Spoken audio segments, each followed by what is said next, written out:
మోకాల నొప్పులకు ఎటువంటి సర్జరీ లేకుండా ఎపియాన్ పెయిన్ క్లినిక్ అందిస్తున్న అత్యాధునిక చికిత్స. నమస్తే, వెల్కమ్ టు అవర్ ఛానల్. నేను మీ అనుష. ప్రస్తుతం మనతో పాటు ఉన్నారు ప్రముఖ homeopathy physician doctor Chetan Raj గారు. సార్తో మాట్లాడి మోకాల నొప్పుల గురించి మరిన్ని విషయాలు తెలుసుకుందాం. హలో సార్, ఎలా ఉన్నారు? Fine madam. సార్, జనరల్గా కీళ్ళ నొప్పులు, మోకాల నొప్పులు అంటే గతంలో పోలిస్తే ఈ రోజుల్లో ప్రతి ఇంట్లోనూ ఈ సమస్య ఉంటూనే ఉంటుంది. అలాగే వయసులో కూడా ఎవరికైనా వచ్చేస్తుంది ఈ రోజుల్లో. అంటే might be life style changes వల్ల అవ్వచ్చు, అనేక కారణాల వల్ల అవ్వచ్చు. ఈ మధ్య అందరిలోనూ చూస్తున్నాం. దీనికి తగ్గించుకోవాలంటే ఏమన్నా సింపుల్ చిట్కాలంటూ ఏమైనా ఉన్నాయా? లేకపోతే హోమియోపతి ట్రీట్మెంట్ ద్వారా మనకి ఏమైనా రిలీఫ్ ఉంటుందా? ఏంటంటారు? హోమియోపతి ట్రీట్మెంట్స్ తోటి మీకు పర్మనెంట్గా సొల్యూషన్ ఉంటుంది. దీనికి పర్మనెంట్గా తగ్గిపోతాయి అన్నమాట. ఒకటి రస్టాక్స్ అనేసి ఒక మెడిసిన్ ఉంటుంది. Rhus tox 1 ml. అది మోకాలు నొప్పులు ఉన్న వాళ్ళు, నడుము నొప్పి ఉన్న వాళ్ళు డైలీ 1 dose తీసుకుంటే వాళ్లకు విదిన్ 1 week డిఫరెన్స్ అనేది తెలిసిపోతుంది. Over a period of time 3 months to 4 months వాడితే ఇయర్స్ నుంచి ఉన్న మోకాలు నొప్పులు కూడా మాయమైపోతాయి అన్నమాట. అంటే దీనికి ఎర్లీ స్టేజెస్లోనే మనం తీసుకుంటే మంచిది అంటారా? లేకపోతే మళ్ళీ సివియర్ అయినా కూడా కష్టం కదండి? ఒకవేళ సివియర్ అయిందంటే దాని ప్రకారం కూడా మెడిసిన్స్ ఉంటాయి మేడం. ఒకవేళ సివియర్ ఆస్టియో ఆర్థరైటిస్ ఉంది, లేదంటే రుమటైడ్ ఆర్థరైటిస్ కూడా మీరు వినే ఉంటారు, ఆటో ఇమ్యూన్ డిసార్డర్. అది ఉన్నా మనకు హోమియోపతిలో దీనికి శాశ్వత పరిష్కారం అనేది ఉంటుంది. ఓకే, జనరల్గా మీరు ఇప్పుడు చెప్పిన మెడికేషన్ అది అందరికీ సెట్ అవుతుందా? అసలు మళ్ళీ పెయిన్ రిలీఫ్కి మాత్రం అందరికీ సెట్ అవుతుంది. బట్ పర్మనెంట్లీ ఒకవేళ osteoporosis, osteo arthritis, rheumatoid arthritis తగ్గాలంటే హోలిస్టిక్ అప్రోచ్ ఉండాలి. దానికి హోమియోపతి డాక్టర్కి అప్రోచ్ అవ్వాలి. కానీ మీకు రిలీఫ్ కావాలి విదిన్ కొన్ని డేస్లోనే, ఇయర్స్ నుంచి ఉన్న నొప్పులు కూడా తగ్గాలంటే రస్టాక్స్ ఏమో చాలా మంచిగా పనిచేస్తుంది. ఓకే, అంటే దీనివల్ల సైడ్ ఎఫెక్ట్స్ ఏం రావా? ఎటువంటి సైడ్ ఎఫెక్ట్స్ ఉండవు మేడం దీనివల్ల. ఓకే, ఎందుకంటే హోమియోపతికే సైడ్ ఎఫెక్ట్స్ ఉండవు, మీరు కూడా వినే ఉంటారు. ఎస్ విన్నాను. సైడ్ ఎఫెక్ట్స్ ఉండవు, కాకపోతే డిలేడ్ రెస్పాన్స్ అనేది ఉంటుంది అని విన్నాను. డిలేడ్ రెస్పాన్స్ ఉండదు. ఇప్పుడు చూడండి, మీరు ఒకవేళ జలుబు, మలేరియా, టైఫాయిడ్ ఉంటే మనం ఇంగ్లీష్ మెడిసిన్స్ తీసుకుంటాం. అది మనకు 2 to 3 daysలో మీకు తగ్గుతుంది అనుకోండి. అట్లనే హోమియోపతి మెడిసిన్ తీసుకుంటే కూడా 2 to 3 daysలోనే తగ్గిపోతుంది. కానీ హోమియోపతి డాక్టర్స్ దగ్గర ఎప్పుడు అప్రోచ్ అవుతారు? క్రానిక్ ప్రాబ్లమ్స్కి అప్రోచ్ అవుతారు. సో క్రానిక్ ప్రాబ్లమ్స్ తగ్గనికి అయితే టైం పడుతుంది కదా మనకు, ఎందుకంటే అవి చాలా రోజుల నుంచి ఉన్నాయి కాబట్టి టైం పడుతుంది. ఒకవేళ అక్యూట్ ప్రాబ్లమ్స్కి అప్రోచ్ అయ్యారు అనుకోండి, for example infections, fever, cold cough, అవి 2 రోజుల్లో హోమియోపతి తోటి తగ్గిపోతాయి. ఓకే, సో కమింగ్ టు మోకాలు నొప్పులు ఎందుకంటారు సార్ ఈ రోజుల్లో తక్కువ వయసులో కనిపించడానికి కారణాలు ఏంటంటారు? చూడండి, ఇంతకుముందు అందరికీ ఫిజికల్ యాక్టివిటీ ఉంటుండే, సో వాళ్ళ జాయింట్స్ కూడా వాళ్ళు రెగ్యులర్లీ వాడుతుండే, ప్లస్ వాళ్ళ వెయిట్ కూడా కంట్రోల్లో ఉంటుండే. బట్ ఇప్పుడు ఎలా అయిపోయింది? ఓవర్ వెయిట్ ఉన్న వాళ్ళు పెరిగారు, ఒబీస్ ఉన్న వాళ్ళు పెరిగారు. అంటే అధిక బరువు వల్ల ఎక్కువ బరువు మోకాల మీద కూడా పడుతుందన్నమాట. సో ఎక్కువ బరువు మోకాల మీద పడితే ఏమవుతుంది? అది దాని బేరింగ్ కెపాసిటీ దాటేసి దాని మీద వెయిట్ పడుతుంది. కాబట్టి ఇప్పుడు ఫర్ ఎగ్జాంపుల్ మోకాల్లో ఏదైతే జాయింట్స్ ఉంటాయి, ఇంత గ్యాప్ ఉండాలనుకోండి. ఒకవేళ బరువు ఎక్కువైందంటే ఆ గ్యాప్ రెడ్యూస్ అయిపోయి ఇవి జాయిన్ అవ్వడం కూడా స్టార్ట్ అవుతాయి. దానివల్ల ఆస్టియోపోరోసిస్, ఆస్టియో ఆర్థరైటిస్ స్టార్ట్ అవుతాయి అన్నమాట. అందుకే ఏ ఏజ్లో అయినా ఒకవేళ వెయిట్ ఎక్కువ ఉందంటే వాళ్ళకు నొప్పులు అనేది స్టార్ట్ అయిపోతున్నాయి.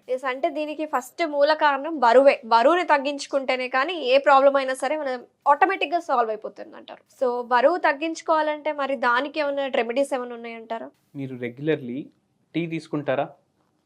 టీ తీసుకుంటే మనం మిల్క్ లో చేసుకుంటాం కదా టీ, దాన్ని ఓవర్ బాయిల్ చేసి దాని ఫ్లేవర్ మొత్తం we want to really relish. So అంత ఓవర్ బాయిల్ చేయకండి మిల్క్ని. దాని బదులు మీకు ఒక్కసారి మిల్క్ బాయిల్ అయిన తర్వాత స్టవ్ ఆఫ్ చేసి జస్ట్ మీరు చాయ్ పత్తి యాడ్ చేసుకోండి దాంట్లో.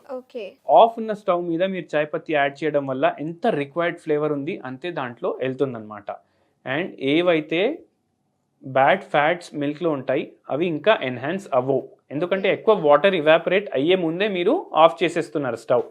ఇదొకటి చేయండి. దెన్ నెక్స్ట్ థింగ్ ఏంటంటే, మీరు మిల్క్ బదులు వాటర్లోనే బ్లాక్ టీ చేసుకోవడం అలవాటు చేసుకోండి. దానివల్ల యాంటీ ఆక్సిడెంట్ ప్రాపర్టీస్ ఏవైతే టీలో ఉంటాయి అవి వెళ్తాయి మీ బాడీలో కంప్లీట్గా, అండ్ అవి వెయిట్ లాస్లో హెల్ప్ చేస్తాయి. అవి కాకుండా మీరు ఊలాంగ్ టీ వాడొచ్చు, మనం ఇంతకుముందు కూడా మనం డిస్కస్ చేసాం. అది కూడా చేస్తే మీకు చాలా వరకు మోకాల్లో నొప్పిలో కూడా డిఫరెన్స్ ఉంటుంది, అండ్ వెయిట్ లాస్ కూడా ఉంటుంది. ఓకే. అంటే మీరు ఇప్పుడు మాకు మోకాళ్ళ నొప్పులకి అంటే జనరల్‌గా ఇప్పుడు మోకాళ్ళ నొప్పులు ఉండే వాళ్ళకి బరువు అనేది కామన్ ఫ్యాక్టర్ కాబట్టి దానికి మంచి రెమెడీస్ చెప్పారు. వెన్ కమింగ్ టు ఇప్పుడు ఇంట్లోనే ఏదన్నా నడిచేటప్పుడు కానీ ఇట్లా పట్టుకుపోవడం కానీ లేకపోతే జనరల్‌గా ఇనిషియల్ స్టేజెస్‌లో మోకాళ్ళ నొప్పులు కనుక ఉంటే వాళ్ళు ఎలాంటి హోమ్ రెమెడీస్ వాడొచ్చంటారు? ఎలా వర్కౌట్ అవుతాయంటారు? ఒకటి పసుపు, ఒకటి అల్లము. మీరు ఈ 2 మీ డయట్స్‌లో ఇంక్లూడ్ చేసుకోండి. ఎందుకు? పసుపులో ఏముంటది మనకు? కర్క్యూమిన్ అనేసి ఒక యాక్టివ్ ఇంగ్రీడియంట్ ఉంటుంది. యెస్. వేరే కంట్రీస్‌లో దీన్ని పేటెంట్ చేస్తున్నారు ఇప్పుడు. కర్క్యూమిన్ దేంట్లో హెల్ప్ చేస్తుంది మీకు తెలుసా? మన కాఫ్ తగ్గించడానికి హెల్ప్ చేస్తుంది. యాంటీబయాటిక్ ప్రాపర్టీస్ ఉంటాయి దీంట్లో. యాంటీ ఇన్ఫ్లమేటరీ ప్రాపర్టీస్ ఉంటాయి. అంటే యాంటీ ఇన్ఫ్లమేటరీ అంటే ఇప్పుడు మనకు మోకాలు నొప్పులు ఉంటాయంటే కంపల్సరీ స్వెల్లింగ్ అనేది ఉంటుంది, ఇన్ఫ్లమేషన్ అనేది ఉంటుంది. సో అది తగ్గిస్తుంది అది. అండ్ మీకు దాని తర్వాత యాంటీ ఆక్సిడెంట్ ప్రాపర్టీస్ ఉంటాయి. సో ఏదైనా ఇన్ఫెక్షన్స్ ఉన్న మీ బాడీలో అది కూడా తగ్గిపోతాయి దీంతో. వెయిట్ లాస్లో కూడా హెల్ప్ చేస్తుంది. సో మన పసుపు ఏమేం చేస్తుంది? మనకు వెయిట్ లాస్లో హెల్ప్ చేస్తుంది, మోకాలు నొప్పులు తగ్గిస్తుంది. మోకాలు నొప్పులే కాకుండా మీ బాడీలో ఎక్కడ నొప్పి ఉన్నా మీకు పసుపు అది తగ్గించడానికి చాలా వరకు బెనిఫిషియల్ ఉంటుంది. జనరల్‌గా ఈ రోజుల్లో ఏమైపోతుందంటే పసుపు కూడా కల్తీ అయిపోతుంది. సో మంచి పసుపుని వాడుకొని దాంట్లో ఉన్న ఆ కర్క్యూమిన్ అనేది మనం తీసుకోవాలి. అది ఆ ఇంగ్రీడియంట్ అనేది వెళ్ళాలి మన బాడీలోకి న్యూట్రిషన్ పరంగా. అంతే అంటారా సార్? అంతే. ఇంకోటి ఏంటంటే ఇప్పుడు దీంతో మీరు అల్లం మనకు ఎలా దొరుకుతుంది మార్కెట్లో, అలా మీకు వెజిటేబుల్ మార్కెట్స్లో పసుపు కూడా దొరుకుతుంది. దాని రూట్స్ ఏదైతే ఉంటాయి అది తీసుకొని మీరు అల్లం కలిపేసి అది గ్రైండ్ చేసుకొని అది డైలీ మీరు పేస్ట్ లాగా చేసుకోండి. పేస్ట్ లాగా చేసుకొని మీ డిషెస్లో వాడండి. అది ఓకే. అట్లా మీరు చేయొచ్చు. ప్లస్ ఇది కొద్దిగా వాటర్లో కలుపుకొని కొంచెం నిమ్మకాయ రసం దాంట్లో యాడ్ చేసుకొని అది కూడా తీసుకోవచ్చు. ఓకే. అండ్ ఇలా మీరు రెగ్యులర్ చేయండి, మీకు డిఫరెన్స్ ఏమో చాలా తొందరలో కనిపిస్తుంది. Very nice sir. నిజంగా ఇది కనుక ట్రై చేస్తే మీరు చెప్పినట్టు పసుపులో కానీ లేకపోతే అల్లం కానీ చాలా మంచి మన ఇంట్లో దొరికే ఐటమ్స్, ప్రతి ఇంట్లో అందరికీ దొరుకుతాయి. సో ఈజీగా ఇలా తీసుకోవచ్చు న్యూట్రిషన్ పరంగా. అలాగే ఏమన్నా ఎక్స్టర్నల్గా అప్లై చేసుకోవడానికి ఏమైనా ఉన్నాయంటారు? మీరు ఎక్స్టర్నలీ మీరు పారిజాత ఆకు విన్నారు కదా? పారిజాత ఆకు ఏమో మంచిగా మీరు బాయిల్ చేసుకోండి, కొన్ని ఆకులు తీసుకొని దాన్ని కషాయం లాగా చేసుకోండి. ఒకవేళ మీకు మల్టిపుల్ జాయింట్ పెయిన్స్ ఉన్నాయి అనుకోండి, మీరు అది కన్జ్యూమ్ చేయండి దాని జ్యూస్. ఒకవేళ ఒక్కటే చోట్లో ఉందనుకోండి, మీకు పారిజాత ఆకులు కొంచెం బట్టలో పెట్టేసి కట్టేసేయండి అక్కడ. ఓకే. డైలీ ఒక 2 hours 3 hours. అది మీకు పెయిన్ రిలీఫ్లో చాలా బెనిఫిషియల్ ఉంటుంది.